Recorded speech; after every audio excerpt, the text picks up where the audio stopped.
Conversations with Angie is a journey to purpose through healing, laughing, loving, and learning. I believe that we are most powerful and purposeful when we are true to our soul's true desires. Let me in, let's talk.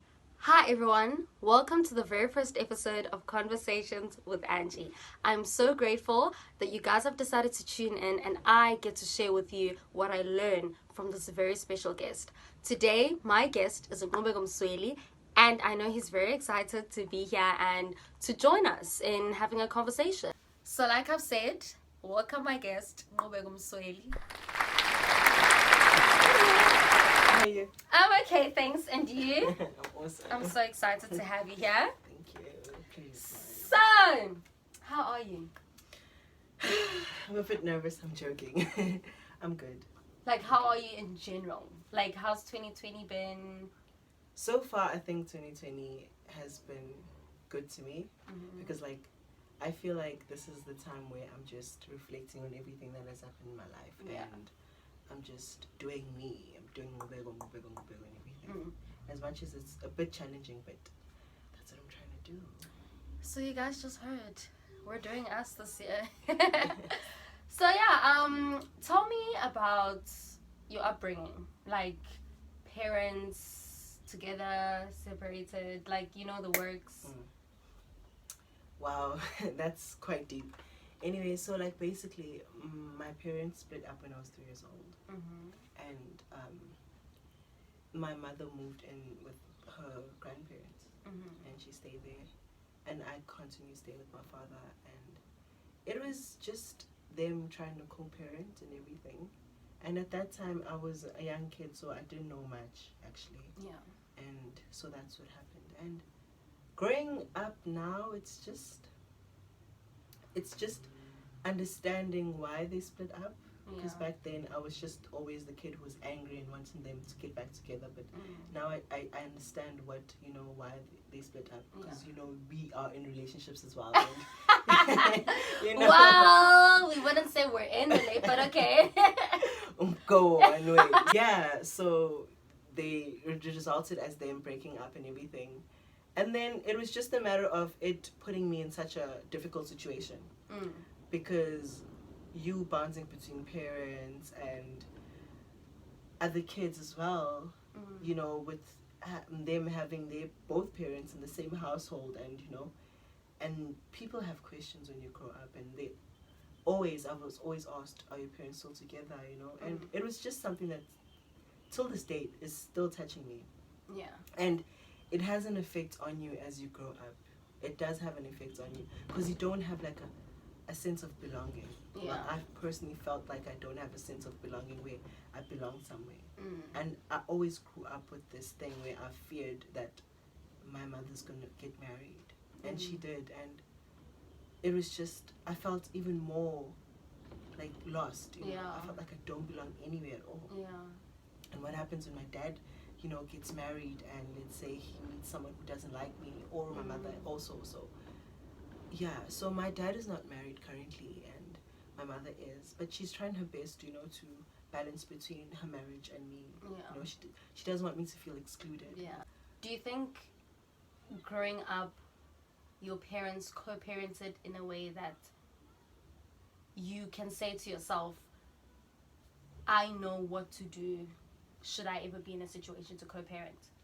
Do you think that they set that example right? Like what they were doing, they did it right? To be honest, I don't think so. I feel like they were young and they had their own issues, of which till this date I feel like they haven't addressed. So, and it's very important to address it's very important, especially if there's a third person involved, especially a child. Yes. So I honestly feel like they robbed themselves that opportunity, and I feel like it has come over to me, and I feel like it is also stopping me from a lot of things, you know. A lot of things, like stopping you from a lot of things, like what? I mean, like getting to be comfortable with myself and with trusting people. You get what I'm trying to say. So that them not, let's say, getting closure with each other has caused a lot of insecurities in me, especially with regards to relationships. I get you, I get you, because I mean, if you feel like there's something missing in a relationship you look up to, how's yours gonna? You know. Yeah. So I feel like they could have done a better job at co-parenting to make me feel that, okay, we're not together, but you are loved from both sides. And to be quite honest with you, there are times where the other parents would get angry and say bad things about the other parent, and the other parent gets angry and says, and now you kind of caught up in the middle, and you don't know if you should be angry at that parent as well, and if you're not, it's as if you're, how can I put this, you're betraying the other one. Like if your friend is angry at someone and you're not angry at them, you feel like you're betraying your friend. You know? Yeah. So it was just that confusion, and obviously, like, at a young age, I'd be angry at whoever's angry at whoever, but now it's just like, no, it's not my fight. It's not my fight, and there's unfinished business, and I'm just gonna back up, you know. So it's something like that. Wow, I definitely hear you. And you know, the story with parents, it gets tricky, but I think it gets better over time. So tell me, when do you think you knew that you were like gay? Like, when did you know? Like that very first moment, like that moment that you knew. Funny story. I think I knew from like a very young age. I think I grew up with it actually, because like I've always been that kid who used to play with dolls, and I'd watch Totally Spies and Wings and stuff like that. I'd watch female cartoons and I'd enjoy them. Yes, I watched Spider-Man and whatsoever and Ben 10 and stuff like that growing up. I enjoyed it, but I used to enjoy playing with My Little Pony, buying little baby dolls, and you know, funny story, when I used to stay with my mom, so she used to buy me toys, right? And yeah, I played with the toys, and then I sneaked out with my savings money. I went to this toy shop, Toys R Us, and I bought a Barbie doll. I bought myself a Barbie doll. And I played with it, and whenever I'm done, I used to hide it under my bed.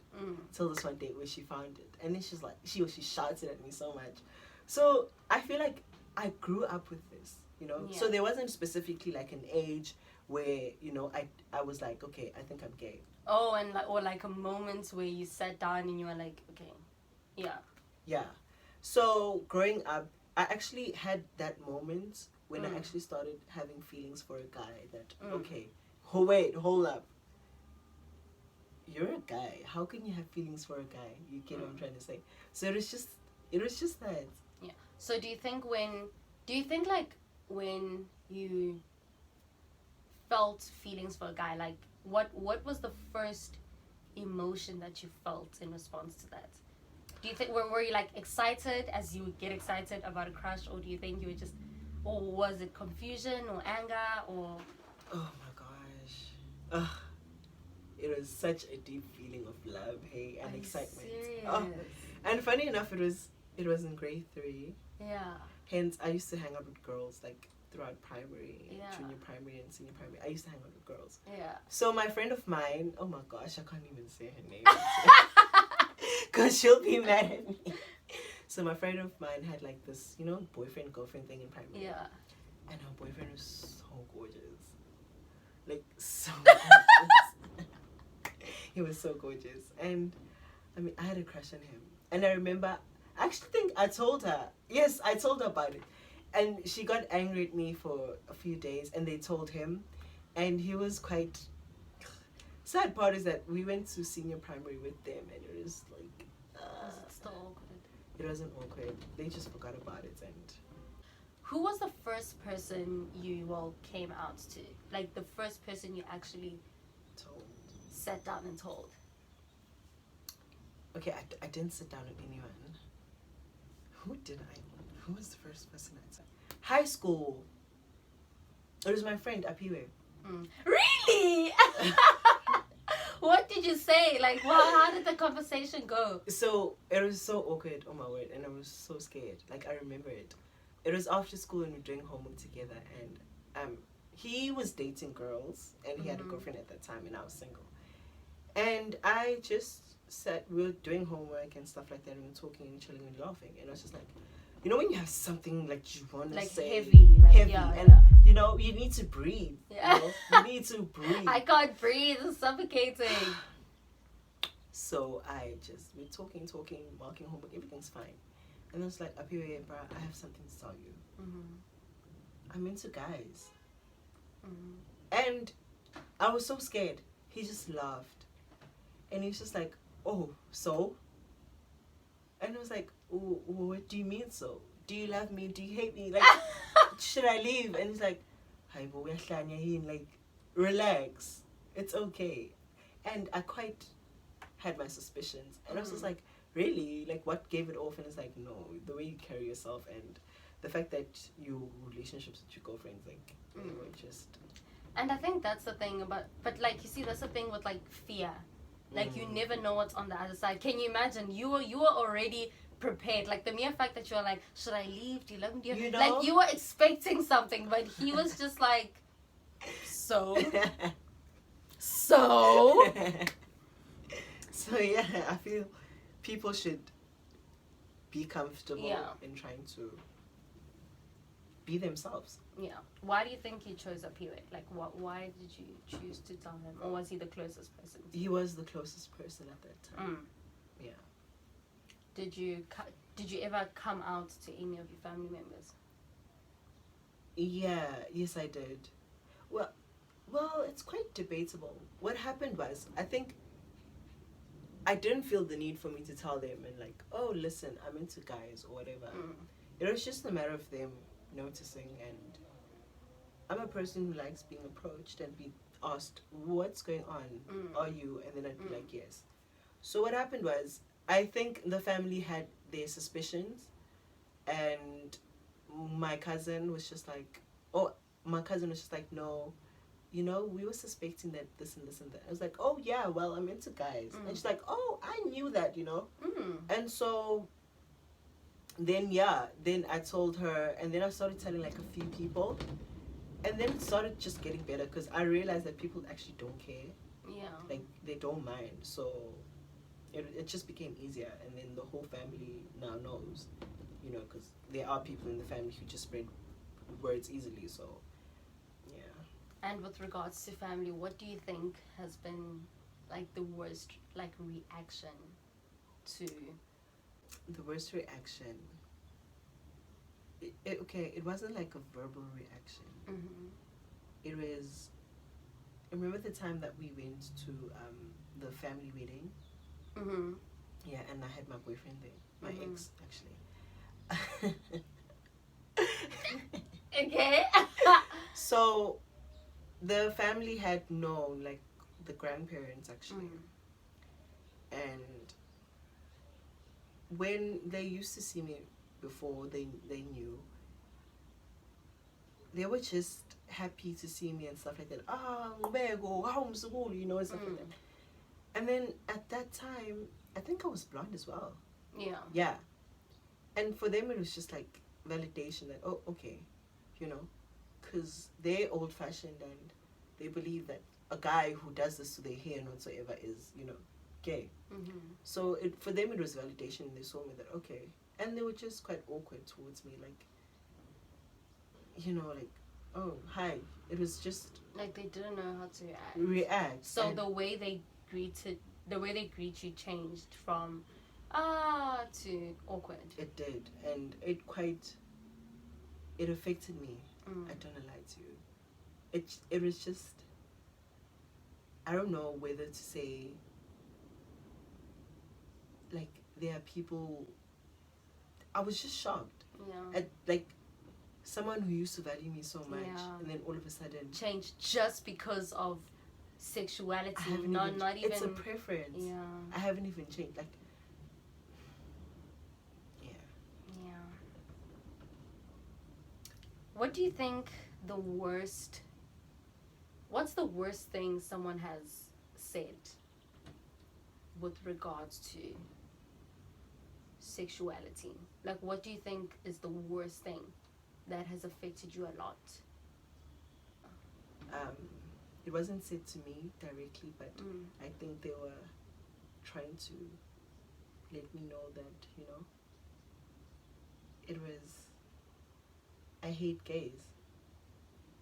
And someone said that in your presence? In my presence. They're having a conversation with me. And it was just like, ngiyayizonda itabane. Angifuni ukusibona. Ziright zile kude. Kodwa zingayenzi lezi zinto nokungqona kwabo la kumina. Abantu aba-confused abangazazi. And surprisingly, the person who said this was my father. He went to the extent of explaining to me his experience with like gay people, and he made reference to growing up there was this guy who was their friend, and then they found out he was gay, and all of them, they hated him and stuff like that after that. But then they were best friends. So do you think that was maybe a warning to you? You shouldn't be gay? It wasn't a warning, that's the thing. It was just, it showed me ukuthi uyena ucabanga kanjani about abantu who prefer being with the same sex, you understand? So it wasn't like a caution or a danger sign for me. No, it's not that. Ukuthi I'm not seeking acceptance, ne? So kukwena ukuthi uthatha kanjani lokho, you understand? So whether you wanna continue being in my life or not, it's not my baby, it's your own baby. I think I was 15, and I remember the feeling. I was so scared and I was so hurt, you understand? When you were scared at that point, what do you think you'd say to the you that was sitting there at that time? I would have told that me would say, no, listen, kuzolunga. Like, it's gonna be kuzolunga, and you are you when you can't change that. Yeah. And you are the best you that you could ever be. What do you think your purpose? Do you think you know what your purpose is? For now, angakazi, like I don't know per se, but I feel like it's getting there. I'm starting to know. The fact that now I'm starting to be comfortable about myself. Nqubeko had to, Nqubeko had to be lo Nqubeko lo, hey, fana, ha, ngiyashela. But I was just like, no. Yeah. Who are you trying to fool, babes? Yeah. Who are you trying to fool? What do you want your legacy to be? What do you want us to remember you for or by? I want you guys to remember me as someone who lived impilo yakhe. Not just who lived impilo yakhe, who lived eyakhe, my life, the way I want to. I want to be uNqubeko lo who wasn't afraid ukwenza izinto because usaba ukuthi abantu bazothini, you understand? Yeah. Like, I think I've already started with traveling and everything. But I just want to be that uNqubeko ukuthi, if you call me and be like, let's go to Taiwan, let's go to Mauritius, uzohamba. I want to be that Nqubeko. Passport's always in the handbag. In the handbag. I want to be that Nqubeko who's not afraid to show what your Nqubeko was. And may funa into. That's the type of legacy I want. And I also want to educate a lot of people who have a mentality which they've been sidelined a lot. Go get it. Get out of your comfort zone. Yeah. I feel like I went out of my comfort zone completely, understand? And like, it paid off. Yeah, it paid off. And ziningi izinto that I have now, of which if I was the old Nqubeko, I wouldn't have. Honestly, so grateful that you did this with me. You know, I always look to learn. Don't worry, I've got tissues. So yeah, guys, thank you so much for tuning in. Again, I'm so grateful. I hope that you leave here having learned something, and I hope that you do as well find your purpose, or at least find the clues that lead to your purpose, and you start figuring out what you want your legacy to be, because at the end of the day, what we want our legacy to be is what we do every day. Guys, thank you so much, and I love each and every one of you guys.